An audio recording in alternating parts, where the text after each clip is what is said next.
How's it going, guys? It's K Cars, and in this video I'm going to be reviewing my friend's 2019 Hyundai Veloster R-Spec. So I hope you guys enjoy the video. Alrighty, so this is my friend Zach's 2019 Hyundai Veloster. And if you guys remember, I did a review of his 2013 Veloster. It was red, probably like a year ago. So first of all, we're going to talk about the engine and like specs, horsepower, all that stuff. So tell us everything you know, bud. Well, I got the model that's R-Spec. It's got about 200 and some horsepower stock, like just barely 200. It's got a 1.6 turbo, but in the future I'm planning to build it and hopefully get around 350, 400. So this is the R-Spec, like you said. So what are the different trim models for the 2019 Velosters? There's the base model, which comes with a 2.0 non-turbo. I believe there's a 2.0T, there's a limited, an R-Spec, and then there's the Veloster N, which is the top model. And is there like a horsepower difference for those? The N has a lot more horsepower, but makes about 275, so 75 more than mine. I just said more. Quit that. Alright, so obviously the exhaust is not stock. We're going to start it up later and get some revs and also do some flybys. And also later on in the video, I'm going to be doing a POV test drive of this car if you want to let me do that, just around the parking lot. You guys are going to hear the exhaust a lot better. Alright, so these cars probably have a lot of mods. I really don't know much about tuner cars, but Zach has had how many? Like four. So you had the Jetta, a GTI, and the 2013 Veloster Turbo, and now this one, the R-Spec. So tell us what mods you have on it so far. So far, I haven't done much because I'm trying to figure out my build plan, but I got a muffler delete, I have the N model wing, wheels, window tint, and then the front splitter with the hella horns, but you can't really call those mods because it's not making my car faster. So just like looks, basically? Yeah. So there's the splitter right there. I actually do like the way that looks. You can see those freaking twin turbos right there. This is what the hella horns sound like. It's pretty loud. So I'll be honest, at first when you got this car, I wasn't really a fan of it. But like, it's one of those cars like the new McLaren Senna. It just has to grow on you. Like, whenever I saw that car in person for the first time, I actually did like the way that it looked. So that's the way it was with me. When I had my old Veloster, I saw the new one and I didn't really care for it. But then I went to the dealership and I really liked it. And I traded my car in and it's a whole different experience. The standard is a lot better. Yeah, also I forgot to mention, it is a manual. It's 6 speeds, right? Yeah. Nice. So do you like the manual better than the automatic Veloster? Yeah, for sure. Yeah. Manual is a whole different game and I'm in love with it. So what are your future plans for this car? I know you mentioned like upgrading the engine, getting more power, stuff like that. I'd like to build the motor. They do have a kit out now that can run about 350 horsepower easy and it can go up to 650, but I don't think I can get 650 horsepower out of this car. So I think I'm going to build it and get the bigger turbo and hopefully shoot for around 350 as a safe area. And how much would a turbo like that cost if anybody out there wants to get that? For the turbo with the tune is $4,500 and then the build kit is around $2,000. Jesus. I don't know why this stuff is so expensive, but like any kind of car mod, if you want something good quality, you have to spend so much money. Another thing with these is parts. Since it's a 2019, parts are kind of hard to find. Like the only part I did find, the first thing I was going to do was a muffler delete, but it was $300 for a pipe this big, so I just cut it off myself until I can find a full catback that I like. It's probably a good idea. So let's go back to the wheels. What kind of wheels are those and tires? Those are Avid ones with Achilles 225, 45, 18. And they run pretty wide. I love the way they look, but I need new tires. So there's the tires. You can see I actually do like the way those look a lot better than stock, obviously. And did it come with 225 stock or? Yeah. I'm not sure what it came with stock because I swapped the wheels out immediately. But you can already see I'm starting to get a little bit of fender rub. Yeah. Okay, so you talked about like engine modifications that you want to get, but is there anything that you want to get for like the looks? Like I know you said airbags. My plan for the looks, I would love to get bags. I'm going to go smaller tires so I can get a better fitment when I'm lowered, so I can actually get around a little bit more. I would like to wrap the car a secret color, which I'll figure out soon. I'd like to do a louder exhaust. I'm not really sure what else yet. I'd like to go get some canards or an aero kit for it, but that's later down the road when it's fast. You've raced a few people in this car. You know, like talk about that. Like, how does it compare to different cars with like the horsepower that you have now?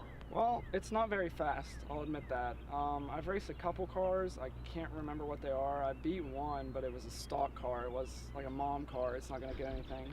But I mean, they're slow, but they're fun to drive. Like, especially around corners and turns and stuff. It handles really well and gets under boost pretty good. I like the car, I do. Yeah, definitely with the manual, it's a really fun car. One cool thing that Zach just pointed out is the taillights. It says Veloster right there.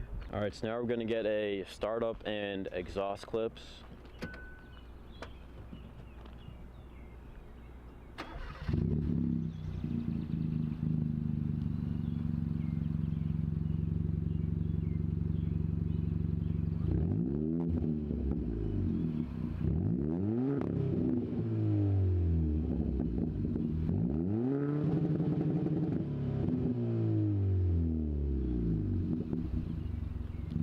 Not bad. And like he said, the only thing done to the exhaust is a muffler delete, right? Yep, that's it. Yeah. I actually do like the way it sounds. A lot better than the other Veloster you had. The old one had just an obnoxiously loud tune. All right, so now we're gonna take the car for a test drive and see how it drives. All right, guys, so we are gonna take the 2019 Hyundai Veloster R-Spec for a test drive. I really hope I don't stall this thing. Forgot it's a push button start. I don't know why, but if I'm driving a manual car, I always have to be like really close to the pedals. Really? Yeah, I don't know why. I can sit far back. It's more comfy for me.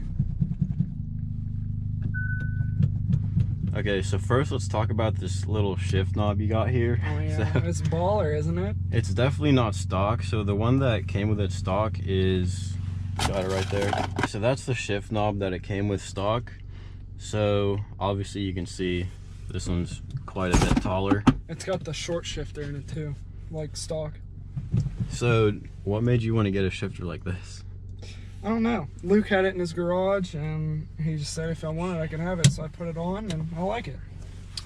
Awesome. All right, hopefully I'll install this thing. Okay, so starting out, the first thing I noticed is that huge sticker right there. It says, what does that say, KDM culture? Yeah. So it's kind of like the shaker on the Challenger. It kind of like gets in the way of the visibility, but it definitely looks good from the outside. Yeah, another thing is the tint.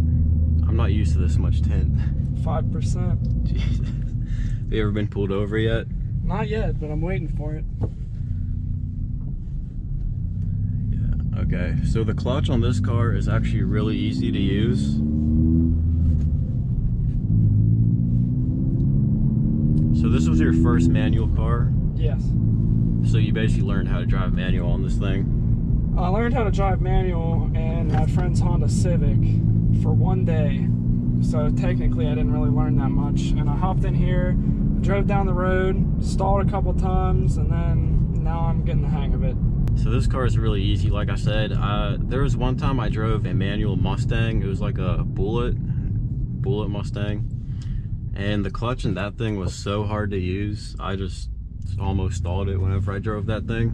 The clutch in my buddy's Evo, I don't see how his calves aren't like this big. I can't remember what he's got, but he's got a racing clutch in it, and it's hard to push. Yeah. Like, I guarantee I'd probably stall that thing. See, you like that shift knob. I do like it. It's fun. I wonder what the stock one would feel like though. Different. Alright, I'm not gonna rip it too hard.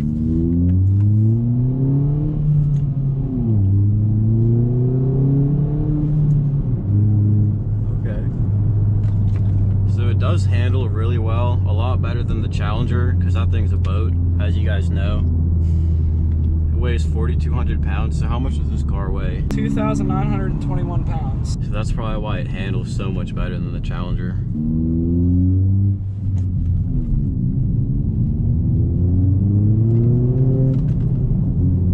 Jeez, you can really like feel when the turbo kicks in. Yeah, you can hear it sometimes from the outside, but I need to get an air intake. Alright, I'll probably just go around one more time with the windows down this time so you guys can hear what it sounds like with the windows down. Yeah, it's definitely a lot louder with the windows down, obviously. It's got a good tone to it though. Yeah. Definitely handles very well around turns.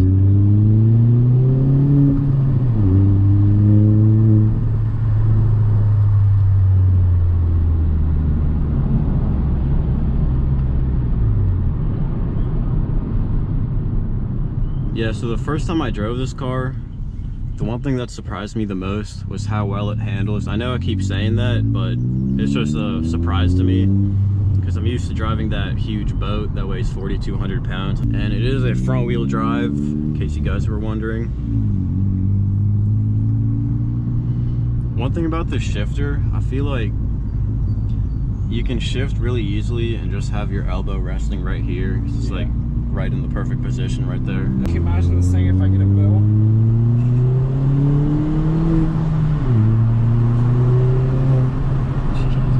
That turbo really sounds good. Yeah. And it doesn't even have an air intake or anything on it. God. I really want to get like a manual turbo car like this, but I really don't know anything about turbo cars, so. Another thing that's fun about cars like these too, you feel like you're ripping on it when you're really, like, if it was insanely fast, you'd come up to turns, you'd have to slam on the brakes. This, I mean, no, it's not stupid fast, but you can handle it. Yeah. Like, say you're coming up on a turn or something, you're not going as fast as you think you are, but you're still having fun. It's probably just because the car is so small and it weighs nothing, basically.